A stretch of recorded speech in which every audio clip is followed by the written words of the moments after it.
অনেক যুবকরা আছো মেয়েদের প্রতি আসক্ত। আস্তাগফিরুল্লাহ, ঠিক ঠিক কইও না। ওই মেয়ে তোমার জাহান্নামে নিয়ে যাবে, ওই মেয়ে তোমার রাস্তার ফকির বানাবে, ওই মেয়ে তোমার ক্যারিয়ার নষ্ট করবে, ওই মেয়ে তোমার জীবন ধ্বংস করবে, ওই মেয়ে সময় হলে তোমাকে ছেকা দিয়ে বেকা বানাই ফেলবে। এই জন্য মেয়ের নেশা থেকে যুবকরা হেফাজত থাকুক, এটা আমরা চাই কি চাই না? এই জন্য সময় হলে আমরা প্রেম করব না বিয়ে করব? আমরা সময় মোতাবেক বিয়ে করতে চাই কি চাই না? করবে তো ইনশাল্লাহ। পছন্দ হলে বিয়ে করে ফেলবে। বুড়ো বিয়ে করবো, আর কি অসুবিধা কি? কি বিয়ে করা কি হারাম নেই?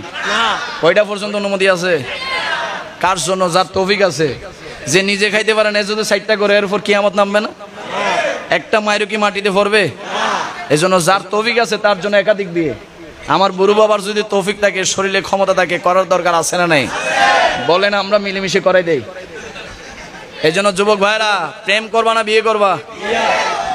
মাশাআল্লাহ, কি আওয়াজ! এই আওয়াজটা মা বাবার সামনে দেওয়া যায় না? দেওয়া যায় না? হুজুর শরম লাগে, হুজুর ভয় লাগে, বাপে এমনে তাকায়। বাবাদেরকে বলবো, আপনার সন্তানের মনের ভাষা আপনার বোঝা দরকার। আপনার সন্তান বড় হয়েছে, ঠিক কিনা? ঠিক কিনা? আপনার সন্তান কেন পার্কে যাবে? আপনার সন্তানের জন্য ঘরে বউ নিয়ে আসেন। আপনার সন্তান ঘরের মধ্যে বউয়ের সাথে থাকবে, ঠিক কিনা? আমরা পার্কে যেতে চাই, খারাপ কাজ করতে চাই, জেনা ব্যভিচার করতে চাই, আমরা চোখ এবং নফসকে কন্ট্রোল করতে চাই কি চাই না? এর জন্য সময় মোতাবেক বিয়ের দরকার আছে না নাই? অনেকে আছে ভাইজান 30 বছর হয়ে গেছে বিয়ে করে না। বাপরে বলি, আপনার ফুলারে বিয়ে দেন না কা? কত তো ছুটো আর গুরু ফুয়া, অথচ ফুলা যে আরো 10 বছর আগে ফাঁকি গেছে, বাপে কইতে পারে না। ঠিক নি? ঠিক নি? এই জন্য যুবক ভাইরা বিয়ে করবে তো ইনশাল্লাহ। যারা মা বাবা আছেন, অভিভাবক আছেন, আপনাদের হাতে পায়ে হাত রেখে বলবো, আপনার ছেলে একটা রাতে যদি, ওই গভীর রাতে যদি নির্জনে বসে বসে গুনাহ করে, জেনা করে, এই জেনার গুনাহ আপনার আমল নামার মধ্যে আসবে। এই জন্য সন্তানের গুনাহ নিজের কাঁধে না নিয়ে সন্তানকে বিবাহ করিয়ে দেন। সন্তান আপনার জন্য জান্নাতে যাওয়ার ওসিলা হয়ে যাবে। সুবহানাল্লাহ। এই জন্য লজ্জা এক সাইডে রেখে, লজ্জা, যুবক ভাইরা, লজ্জা এক সাইডে রেখে ঘরের মধ্যে আম্মাকে বলবো, আব্বাকে বলো, আমি বিবাহ করব। সুবহানাল্লাহ। বিবাহ করব, যাকে বিবাহ করব তার রিজিকের ব্যবস্থা করে দিবেন কে? আওয়াজই বলি কে?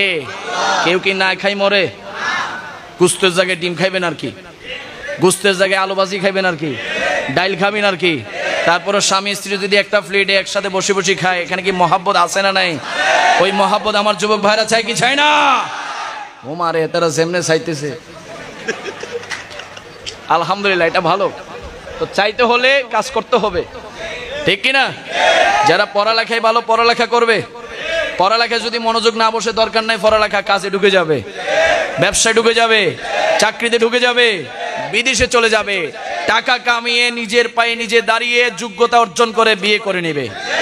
রাজি আসনি? এই জন্য অলস ভাবে বসে থাকা যাবে ইনশাল্লাহ। বলি, আমি কি খারাপ কিছু বলছি? বিয়ে দরকার আছে না? যেমন আমি বিয়ে করেছি 24 বছর বয়সে, কিন্তু এখন ভাবতেছি যে কেন 20 বছরে করি নাই। কারণ বিয়েতে আল্লাহ এত নিয়ামত দিয়েছে। সুবহানাল্লাহ বলি না? যুবক বিয়ে করো, চেহারা নুরানি হয়ে যাবে। যুবক বিয়ে করো, ইনকামের রাস্তা বের হয়ে যাবে। বিয়ে করলে তোমার টাকা পয়সা অর্জনের রাস্তা আল্লাহ খুলে দিবে। সুবহানাল্লাহ বলি না?